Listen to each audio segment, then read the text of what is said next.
Okay, so this is a short video because I'm redoing this one. This video is about string gauges, and string gauges are measured in thousandths of an inch.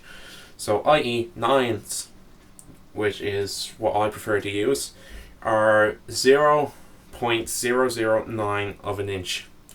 So unlike most things nowadays which are measured in metric, string gauges are still measured in empirical measurements to a thousandth of an inch. And your most common string gauges for electrics are 9s, 10s, 11s, 12s, 13s, and there are some other misc ones like 8s, which were used by Malstein and BB King, and 7 by Billy Gibbons. Friggin' 7s.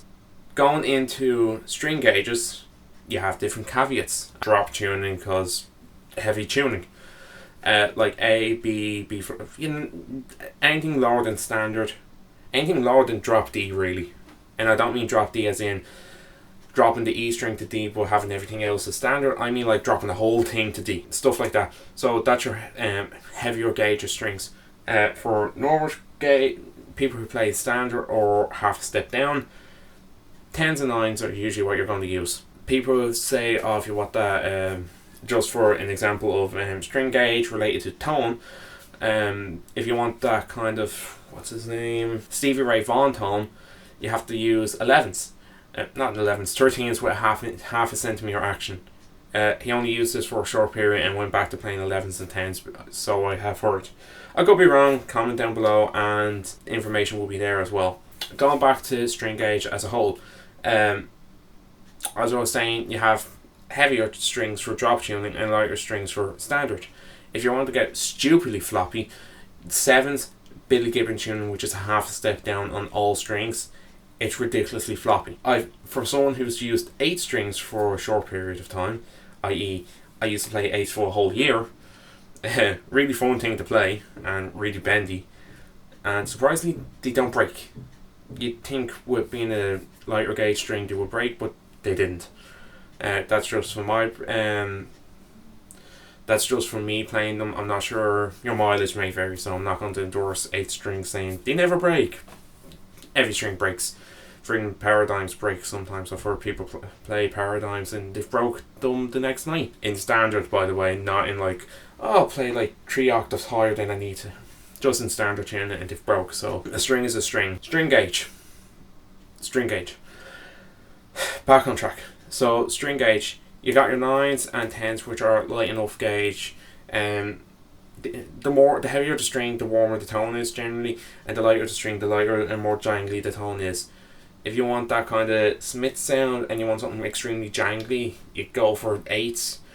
I'm not sure what gauge Johnny Marr uses. I'm not saying he uses 8s. I'm just saying to get a jangly tone, you would use a lighter string. And me personally, I sit in around 8s. And 9s are my preferred. I prefer a looser string just to get me where I'm going quicker. And I don't like fighting the string. Some people do. If you like fighting the string, you rather play a heavier string at a more standard tuning. Other things. Shorter scale guitars like Jags, Mustangs and the such will benefit from heavier string gauges because they won't be as floppy.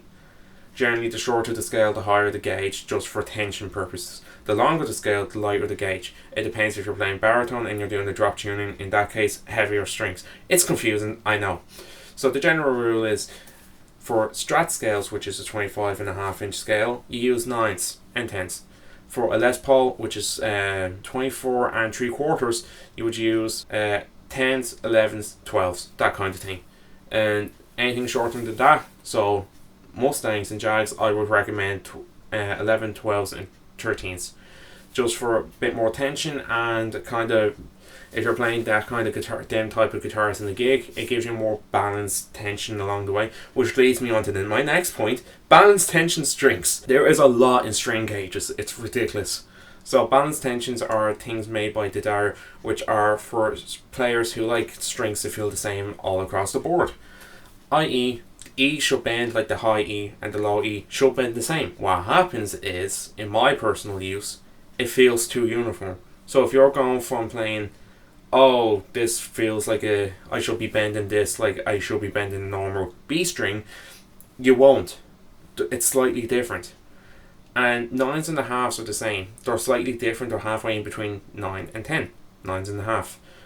So you want to watch out for what you're using. If you're using normal nines with light end strings, so not bottom heavy, stick with that kind of spectrum when you're moving from brand to brand.